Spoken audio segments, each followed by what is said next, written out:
C'est parti, pyramide CrossFit. Salut Jack. Salut Benja. Alors aujourd'hui, on va parler méthode CrossFit. On va vraiment faire un podcast basé CrossFit sur la pyramide CrossFit plus exactement. Donc c'est vraiment la pyramide sur laquelle est basée la méthode du CrossFit. D'abord, première question, qu'est-ce que la pyramide CrossFit? Donc, la pyramide, si tu veux, c'est vraiment cette idée d'avoir des étapes de priorité.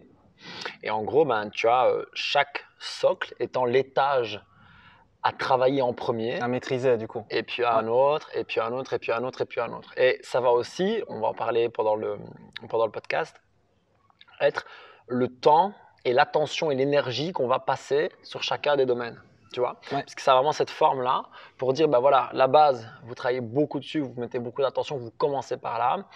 Vous faites bien sûr toutes les étapes, mais dans l'ordre, quoi. Ouais, c'est ça. Parce que sans base solide, forcément, impossible de construire. Ça, c'est l'idée, impossible de construire. Et aussi, tu vas voir que le résultat de l'étape d'après dépend beaucoup de l'étape d'avant. Ouais. Et la méthode CrossFit, l'idée de base, c'est améliorer la santé à long terme. Ouais. Et donc, Greg Glassman, dans la création de sa méthode, s'est rendu compte que pour améliorer la santé des gens à long terme, c'était dans cet ordre-là et avec cet ordre d'importance-là qu'il fallait travailler. Ouais, donc on va directement rentrer dans le vif du sujet si tu es d'accord. Je pense que tu l'es. Let's go. La première partie, la base de la base. C'est la nutrition. C'est la nutrition. On risque d'en déplaire à certains. Oui, bien sûr. D'ailleurs, ce n'est pas du tout le cas. Fait concrètement. Ouais, concrètement, c'est ça. Je vois un paquet de gens qui font du CrossFit et qui ne font pas du tout gaffe à leur nutrition ou qui le font mal. Et ce n'est pas un jugement. C'est une observation. C'est-à-dire qu'en gros, quand j'investis mes changements nutris dans des suppléments, dans des boissons avec des BCA et dans toutes ces conneries, c'est pas là que mon intention va être. Et d'ailleurs, la définition du CrossFit commence par la nutrition.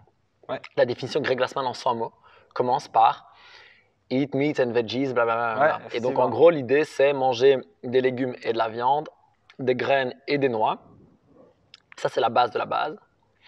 Et puis après, il va parler d'un petit peu d'amidon, quelques fruits et jamais de sucre. On simplifie. Alors, quand je dis de la viande, c'est viande, poisson, c'est des protéines animales. Et en gros, on se rend compte qu'il parle de plein de choses dont nous, on a déjà parlé dans ce podcast. Enlever les aliments industriels, enlever le sucre, enlever les céréales, puisqu'il dit... si ma définition est bonne, c'est a little starch, donc un tout petit peu d'amidon qu'on va pouvoir trouver dans d'autres choses en plus que les céréales qui sont très inflammatoires. Donc, il y a vraiment cette approche-là. En gros, le message qu'il essaye de faire passer, qu'il veut faire passer, c'est commencer par la nutrition, ça changera tout le reste. Et en fait, il y a cette phrase que je vais essayer de traduire très grossièrement en français qui dit on ne peut pas compenser une mauvaise diète par beaucoup d'entraînement. Non, c'est clair. L'idée, c'est que tu peux t'entraîner 6, 7, 8 fois sur la semaine. Si tu bouffes n'importe comment, un jour, ça va te rattraper. C'est clair. Ça ne te rattrapera pas que esthétiquement. D'ailleurs, on a des gens qui sont super beaux dans le miroir et qui sont en mauvaise santé. C'est vrai. Parce qu'ils sont secs, parce qu'ils sont dessinés, parce que X, parce que Y, parce qu'ils répondent aux standards de beauté actuels. C'est ça. Mais à l'intérieur, ça va pas. Ça va pas. Inflammation, problèmes digestifs, etc. Si tu manges en régime bodybuilding à l'ancienne, plein de glucides, plein de protéines, tu vas être sec. Et que tu fais du CrossFit 8 fois par semaine, tu vas être sec, tu vas être musclé. Mais combien de temps? Il y a un moment donné où ça va foirer. Il y a un moment donné où l'inflammation va te rattraper, où le diabète va te rattraper et d'autres maladies chroniques. Donc, vous pouvez faire du CrossFit, mais si vous ne faites pas la nutrition avec, ça a beaucoup moins de sens. On ne vous dit pas de suivre la définition à la lettre, mais il y a des choses à faire dont on a déjà parlé d'ailleurs. Allez voir le premier podcast sur la nutrition, c'est les bases des bases des bases. Commencez par là. Et moi, je voudrais juste ajouter une petite chose, et je pense qu'à refaire, il le ferait. Ajouter le sommeil, ajouter la qualité du sommeil. Parce qu'en fait, c'est pire. En fait. Comme on dit, c'est-à-dire qu'en fait, tu peux fonctionner 3 semaines sans manger, essaye de fonctionner 3 semaines sans dormir. C'est ça. Voilà. On déconseille. Fonctionne déjà 2 jours sans dormir, vraiment. Tu vois Donc l'idée, c'est, en fait, tout le système hormonal, tout le système de récupération, tout le système, du coup, de régulation de l'appétit, etc. Tout ça va dépendre de la qualité de ton sommeil. Donc, priorité au sommeil, ensuite la nutrition, ensuite l'entraînement. Ouais. Il y a beaucoup trop de gens, je trouve, qui, avec la nutrition, prennent ça comme, en fait, allez, quelque chose d'obligé, d'obligatoire, mais il faut bien se dire aussi que quand la nutrition va, ben, comme tu dis, en fait, ça ne fait qu'améliorer les performances. Absolument. Les performances sportives et les performances du quotidien. C'est ça. Tu vois, il y a ça aussi. Penser à comment je me sens dans mon corps, comment je me sens dans ma tête, comment je me sens dans mon job, comment je me sens dans mes relations, tout à fait. etc., etc. Et tout ça dépend aussi de l'humeur, de l'énergie, etc. On sait maintenant que le manque de sommeil, bon, c'est très clair, ça tout le monde le sent, mais la nutrition industrielle, par exemple, l'alimentation industrielle, a des impacts sur l'humeur. A des impacts du coup sur ton humeur, donc sur tes relations. Ouais, absolument. Et donc sur ton bien-être. Commencer par le sommeil, poursuivez par la nutrition, terminer par l'entraînement. Ouais, c'est ça. C'est vraiment donc la nutrition, vraiment la base de cette pyramide. C'est ça. Très bon enchaînement du coup, parce que l'entraînement, quelle partie plus exactement au niveau de la pyramide, c'est nutrition la base. On enchaîne sur le conditionnement métabolique. Ouais, donc c'est Metcon. Metcon en fait. Donc c'est important de le savoir parce que c'est metabolic conditioning. Et en fait, c'est de là qu'on a utilisé Metcon. Et Metcon, en fait, en français, il y a une espèce d'erreur de terminaison. En fait, on dit le WOD. Mais en fait, à la base, le WOD, c'est le cours. C'est le workout of the day, c'est l'entièreté du workout. De l'heure, ouais, c'est ça. Tu vois au CrossFit, aux Open, ils disent pas le WOD, ils disent le workout. Ouais, c'est vrai. Tu vois. Et donc, l'idée, c'est que nous, on appelle ça le WOD, mais en fait, c'est le Metcon. C'est le moment où tu mets l'intensité plus élevée au niveau conditionnement métabolique. C'est une des raisons, peut-être qu'on peut développer après, pour laquelle j'ai créé un cours de conditioning. C'est vrai. Pour booster justement cette fonction de conditionnement métabolique. En gros, travailler ta capacité pulmonaire, ta capacité respiratoire, booster tes fonctions cardiaques, tout ça, ça va à long terme avoir plus d'impact sur la santé que quoi que ce soit d'autre. Ça veut dire, si on pousse le raisonnement loin, vous avez presque plus intérêt à faire des Metcon que de soulever des barres. Ça ne veut pas dire que dans les Metcon, il ne faut jamais mettre de charge. C'est ça. Il y a un grand intérêt à déplacer des charges. On peut expliquer juste après pourquoi. Mais dans l'idée, si je fais de la force 5 fois par semaine et 1 Metcon par semaine, je ne fais pas du CrossFit comme ça a été prescrit à la base. Ça, c'est vraiment important de le comprendre. On revient un peu avec si tu fais 5 Metcon et une session de force, ça ressemble déjà beaucoup plus à du CrossFit. À ce que le CrossFit nous propose de faire à la base. Ouais, c'est un peu comme on vient d'en parler en fait avec le sommeil nutrition, c'est-à-dire que tu peux le faire dans l'autre sens, mettre la nutrition dans le sommeil, etc. Mais pareil, tu passes à côté de quelque chose. C'est ça. Et à long terme, ça va te rattraper. On revient toujours à ça.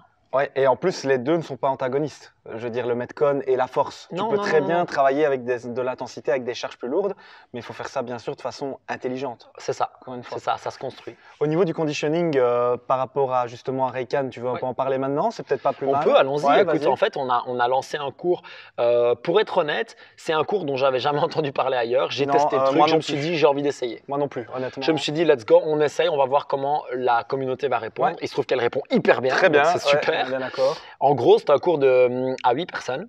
C'est le seul cours chez nous qui n'est pas coaché. Par contre, qui est programmé par la boxe et qui se fait en groupe. C'est-à-dire que tu ne vas pas le faire quand tu veux. Tu le fais à l'heure avec le groupe. Parce qu'on est toujours dans cette logique de s'entraîner individuellement avec la force du groupe.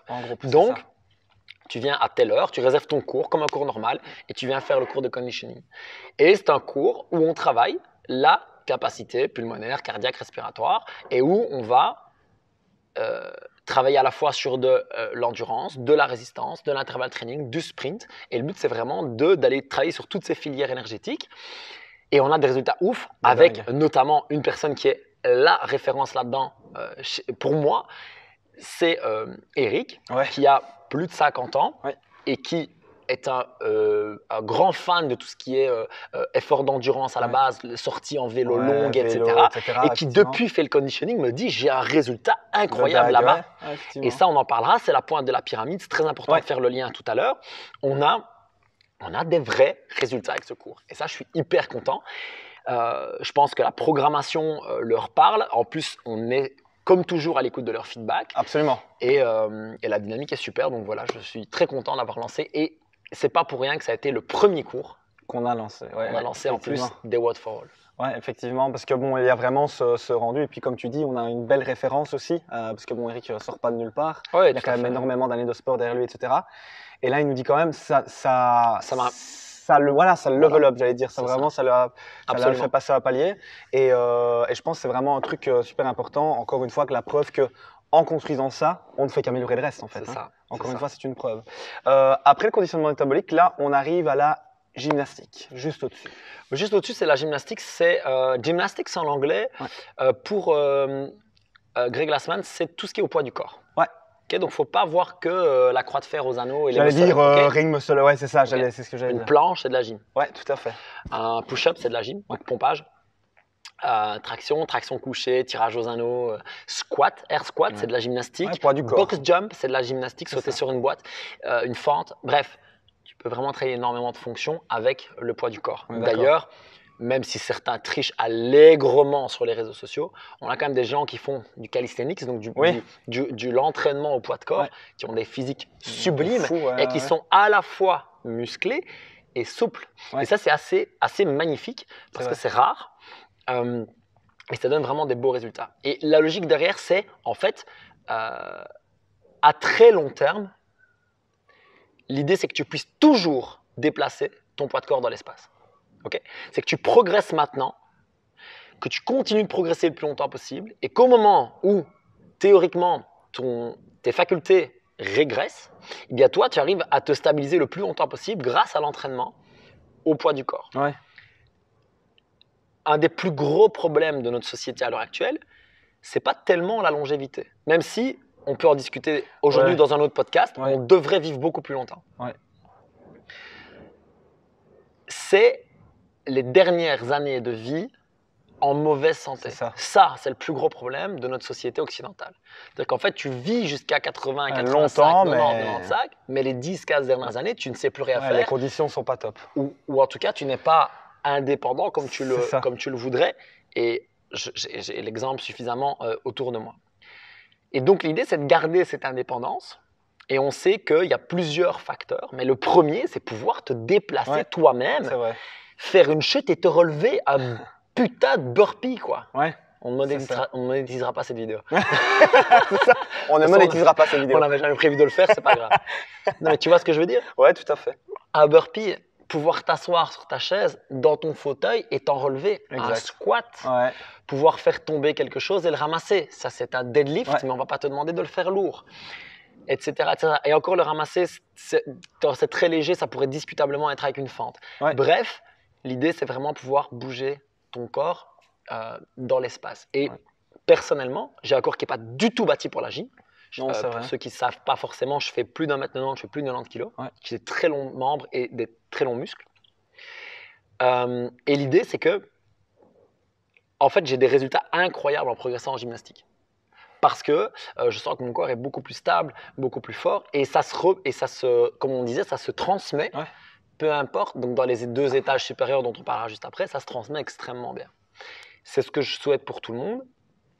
Dans un de mes autres business, donc Train to Compete, où je fais des programmes en ligne, c'est le premier programme que je vais sortir en 2020. C'est un programme de gymnastique parce que je pense que c'est plus important que le reste.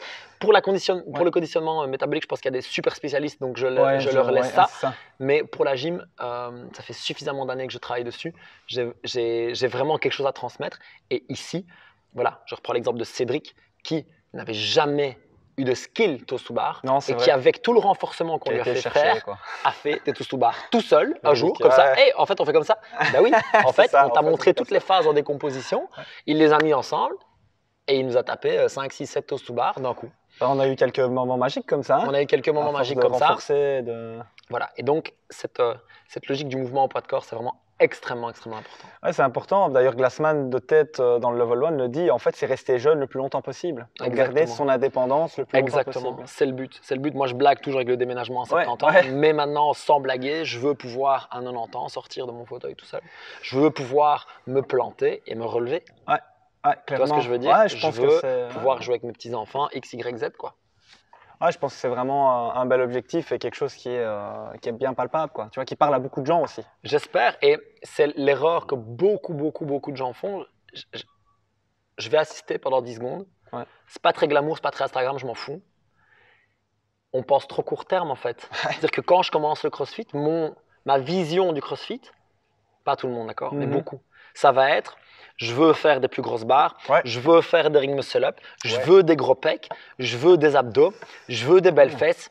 Et donc, je vais prendre des boissons avec des BCAA, je vais prendre de la whey, je vais faire 5, 6, 7, 8 entraînements par semaine, et bla, et bla, et bla. Et en fait, tout ça, ça n'a aucune espèce de vision à long terme. Et le problème, c'est qu'en fait, on se rend compte que, par exemple, un surplus d'entraînement avec une mauvaise nutrition, c'est plus dangereux que de moins t'entraîner. Parce qu'en fait, tu augmentes le risque d'inflammation, tes risques de blessures, etc. Mauvaise base, encore une fois. On en revient là-dessus. Okay, et donc, le but, c'est vraiment d'avoir cette sensibilité de la vision à long terme. Et honnêtement, j'ai 33 ans. Tu m'aurais dit ça à 18 ans, je t'aurais fait oui, champion, c'est ça, t'es gentil, allez, merci. Ta vision à long terme, j'ai 18 ans, moi je suis jamais fatigué, j'ai jamais mal nulle part. C'est quoi l'inflammation? Allez, hop, tu m'embêtes pas. Drôle mitraillette, et voilà. Ouais, on connaît. C'est vraiment l'idée. Et à un moment donné, est-ce que c'est l'âge, est-ce que c'est les apprentissages? Après, je me suis cassé la gueule suffisamment de fois. Est-ce que c'est le fait d'avoir un bébé? Est-ce que je sais pas, mais en tout cas, cette vision à long terme me parle énormément et j'ai envie de la transmettre un peu plus. Voyez à long terme. CrossFit Recon, c'est ça. C'est pas vous donner un six-pack le mois prochain, même si plein de gens ont acquis des six-packs ici sans le vouloir. Ils se sont fait, hey, c'est cool. Ben oui, c'est l'effet secondaire positif. C'est ça. Mais le but, c'est avant tout que vous soyez en super forme demain, après-demain et dans 25, 30, sur le long 40 terme. ans. Voilà, encore une fois, CrossFit Santé, comme on dit avec nos valeurs, c'est quelque chose sur le long terme qui se travaille, quoi. Maintenant, on a parlé de gymnastique. Oui. On va encore monter un étage au-dessus. Et on va chercher à déplacer des charges. Exactement. On va déplacer le poids de corps. L'haltérophilie. Alors, l'haltérophilie, ce n'est pas tout à fait exact. C'est une erreur de traduction. Ok. En fait, à la base, c'est weight lifting. Ça veut dire déplacer des charges. Okay. Après, en fait, il se trouve qu'en anglais, Olympic weightlifting, c'est la discipline haltérophilie. Ouais, c'est ça. Okay. Donc, il ne faut pas confondre parce que l'haltérophilie, c'est le snatch et le clean and jerk. C'est vrai. Déplacer des charges, ce n'est pas le snatch et le clean and jerk. Non. Déplacer des charges, c'est le deadlift, le bench press, le dumbbell snatch, le farmer's walk, donc marcher avec des charges le long du corps, ce genre de choses, jeter un sandbag, mettre quelque chose au-dessus de ta tête, un push press, blablabla. Donc en gros, c'est l'idée, et là on en revient à ça, la fonctionnalité dans la vie de tous les jours, c'est ramasser mes valises sans me faire mal au dos, c'est ma valise la mettre en haut dans un avion ou un train sans me niquer les épaules ou le dos, c'est pouvoir porter mes courses quand j'ai 70, 80, 90 ans, c'est ça, weightlifting.